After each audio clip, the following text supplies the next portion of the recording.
up guys, TK here, and let's talk about Mopar amp meters that set me on fire that Dodge built into their charging system. And yeah, so I'm pretty sure Ford did this too, but I know for a fact Mopar, we ain't been fooling with Ford much. Anyway, so you have this thing called an amp meter.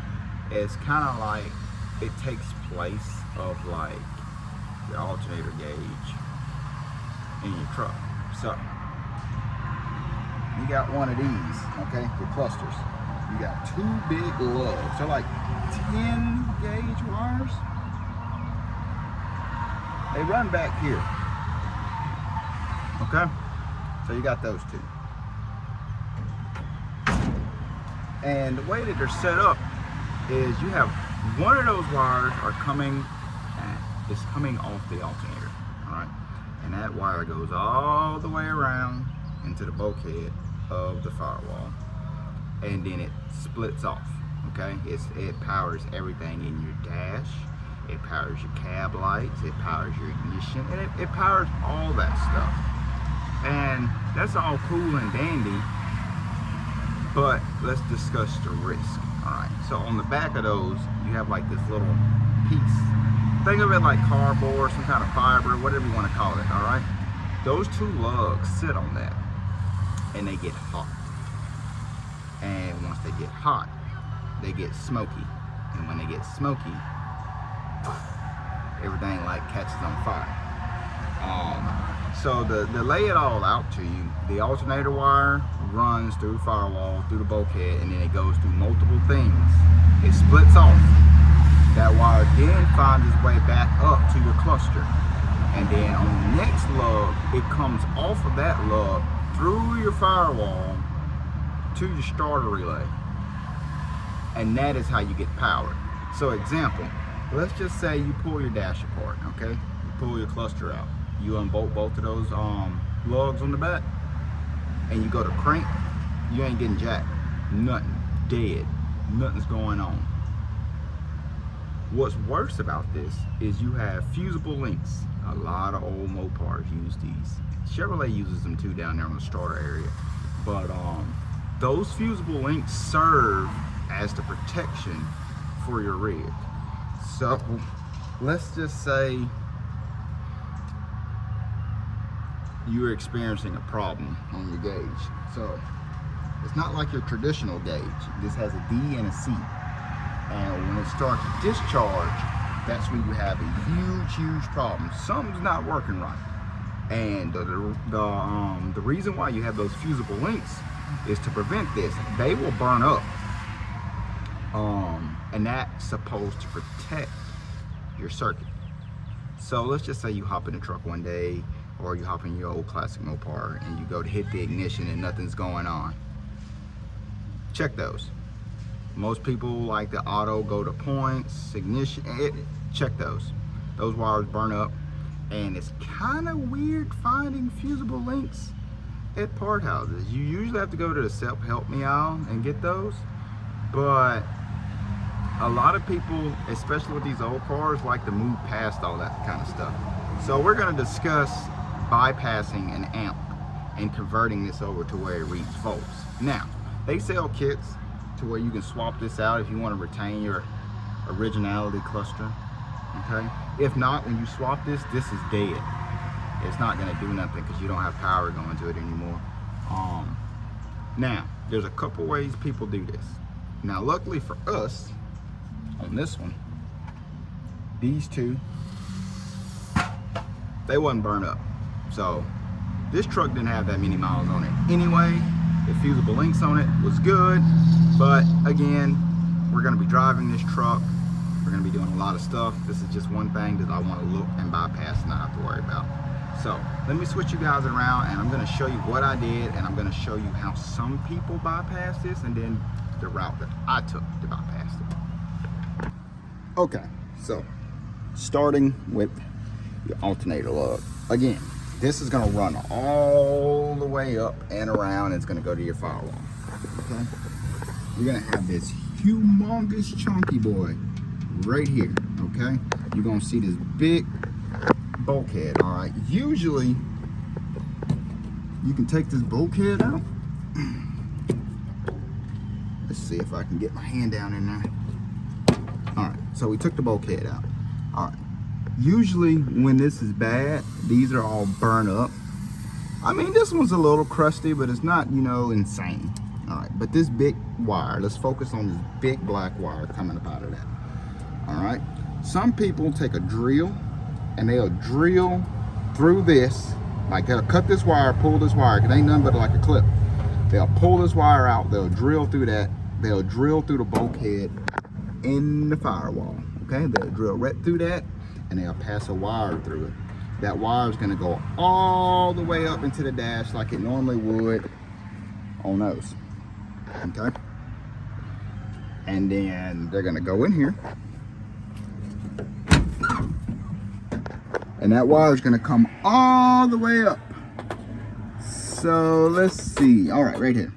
These two wires, this red one and this black one, all right, these are the ones that are gonna bolt on the back of your cluster, all right? So when you're doing this conversion, you connect these two wires together, both of them, because right now, this black and red wire, again, this black wire is powering everything, including your fuse box, everything in here, just everything. All this stuff is powered through those two lugs. So when you're bypassing this, you can drill a hole in that, connect a wire onto your alternator and run it all the way through the firewall up to here, and then connect it into this one, all right? Now, same setup. We're gonna drill a hole in your firewall on this one now. See this big fat red one? That one's the red one that's inside, and it's gonna come all the way down and bam, go in there. And that's how it's powered, all right? All right, so let's talk about bypassing, okay? So you can bypass it that way, which is run a wire from your alternator, focus, run a wire from your alternator all the way in to that lug and out, back to that, and put a fusible link on it. Or let's just say your stuff in your firewall is good. Let's just say your connectors are good, nothing's burnt up, nothing's tore up. You're not doing anything, you don't want to pass a wire through your firewall. Let's plug this back up. Okay. You can come to this black wire, okay? Cut it. You cut this black wire. Now you have two wires. You can see where this one right here, this is going to the alternator. This is the original wire. I cut it here and I spliced into it. I have two fusible link wires, okay? Both of those fusible link wires are running to my starter on the hot boy, okay? And I left the original red wire as such with the fusible link in it. That's how I wired mine up, because nothing in my firewall was bad. I didn't have to change any of that stuff because it wasn't burned up. That, and I did not want to drill a hole through my firewall. So I clipped that black connector, which goes to the alternator, and I ran a wire with a fusible link, which is this gray wire right here, to the heart of my starter. And the other side, I did the same thing. I cut and I ran it to that. What this does is this makes a link. They're now linked together. You got me? And that one, the red one, is still the same. It still runs on the fusible link. Now, the way that people do this when they drill a hole through the firewall is when it comes back out, you just got one fusible link, but it's still a connect current. They're all connected. Instead, I did this to run two separate ones. That's all. That's extra precaution. You don't have to take it that far, but so be it. So, let me give you an example. Let's plug this up. Right now, I don't have nothing plugged up on my dash. All right, see that? My light's on. Nothing's plugged up. Again, that wire's connected now.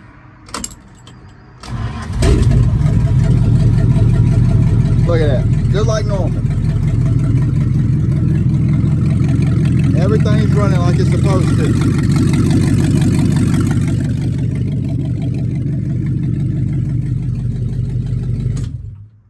Simple. Okay, so you saw everything ran perfectly fine. The amp meter is bypassed. Now, if you want to run like a aftermarket volt gauge, whatever brand, whatever tickles you can. You run it like normal. You set your hot and your ground like you're supposed to, and it'll measure it. Okay, problem solved. For us, we're putting an instrument cluster in here. We're retrofitting something. But again, it's that simple. I've seen guys take like an extra battery cable and they run it from that starter to this battery. It works for them. Is it the right way to do things? I don't know. But what I do know is you take that wire off the back of the alternator and you follow it all the way up to the bulkhead on the firewall. You leave you some space, leave you about 2 or 3 inches of space, and cut it. All right, those 2 wires. You attach fusible links to them, run it to the hot on your starter solenoid. Done. Make sure that on your red wire, you still got a fusible link on it. Go inside your cab, take that red and that black wire, connect them together. Done. And you should be able to crank your truck. Not a problem at all. If your stuff is burned up in the firewall, like it did burn a hole through it, take you a drill straight through those connectors. Pull those wires out and drill straight through it. And now you have to run your wire from the alternator through that up to your dash. Same on the other side for the hot. Up through the dash, connect them together. Again, they need to be connected together to make a solid state, like they're all combined now. That means you don't got no power going through your dash. You don't have to worry about any of that stuff. And you don't have to worry about your rig burning down on you one day when you're going down the road randomly and it's like, what's that? And then smoke and you lost your hot rod.